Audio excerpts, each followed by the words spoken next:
आपण पाहत आहोत जनकार्य न्यूज, जनतेच्या न्याय हक्कासाठी लढणारं एकमेव news channel Janakarya news. Dattawad ग्रामसभेचा मोठा निर्णय, शेती पंपाची उपसाबंदी रद्द करून वीज पुरवठा कायम ठेवण्याचा ठराव मंजूर। शिरोळ तालुक्यातील मौजे दत्तवाड येथील ग्रामसभेत शेतकऱ्यांच्या हिताचा एक महत्त्वपूर्ण आणि आक्रमक निर्णय घेण्यात आला आहे। महावितरण कंपनीने दूधगंगा नदीवरील कृषी पंपांचा खंडित केलेला वीज पुरवठा म्हणजेच उपसाबंदी त्वरित रद्द करून तो कायमस्वरूपी सुरू ठेवावा, असा जाहीर ठराव दत्तवाड ग्रामपंचायतीने सर्वानुमते मंजूर केला आहे। 3000 एकर ऊस पीक धोक्यात। ग्रामसभेत झालेल्या चर्चेनुसार सध्या दूधगंगा नदीपात्रात पाणी भरपूर प्रमाणात भरून वाहत आहे।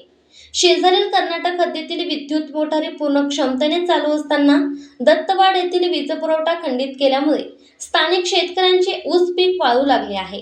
गावात सुमारे 3000 एकर उभा ऊस वाळण्याची भीती निर्माण झाली असून यामुळे शेतकऱ्यांचे कोट्यवधी रुपयांचे नुकसान होऊ शकते, अशी तीव्र चिंता ग्रामस्थांनी व्यक्त केली। महावितरण आणि पाटबंधारे विभागाला कायदेशीर आव्हान। ठरावानुसार दत्तवाड येथील दूधगंगा नदी ही नोटिफाईड अधिसूचित नसल्याने पाटबंधारे विभागाला महावितरण कंपनीला वीज पुरवठा खंडित करण्याचे आदेश देण्याचा कोणताही कायदेशीर अधिकार नाही। तसेच महावितरण कंपनीलाही स्वतःहून शेती पंपाचा वीज पुरवठा खंडित करण्याचा अधिकार नसल्याचे या ठरावात स्पष्ट करण्यात आले आहे। येथून पुढील काळात जर वीज पुरवठा खंडित करण्यात आला आणि त्यामुळे शेतीचे नुकसान झाले तर त्याला पूर्णपणे महावितरण कंपनीच जबाबदार राहील। दत्तवाड ग्रामसभा ठराव सर्वानुमते मंजूर। गत 5 जून 2026 रोजी झालेल्या ग्रामसभेत विषय क्रमांक 2 ठराव नंबर 24 अन्वये हा निर्णय घेण्यात आला। या ठरावाचे सूचक चंद्रकांत अंतू कांबळे तर अनुमोदक सूर्यकांत शेषाप्पा चौगले होते।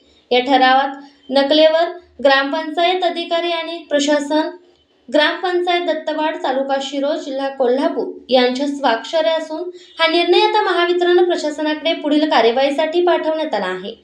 या निर्णयामुळे आता महावितरण कंपनी दत्तवाड येथील शेती पंपाचा वीज पुरवठा सुरळीत ठेवणार का, याकडे संपूर्ण परिसरातील शेतकऱ्यांचे लक्ष लागले आहे। जनकार्य न्यूजला लाईक करा, शेअर करा आणि सबस्क्राईब करा।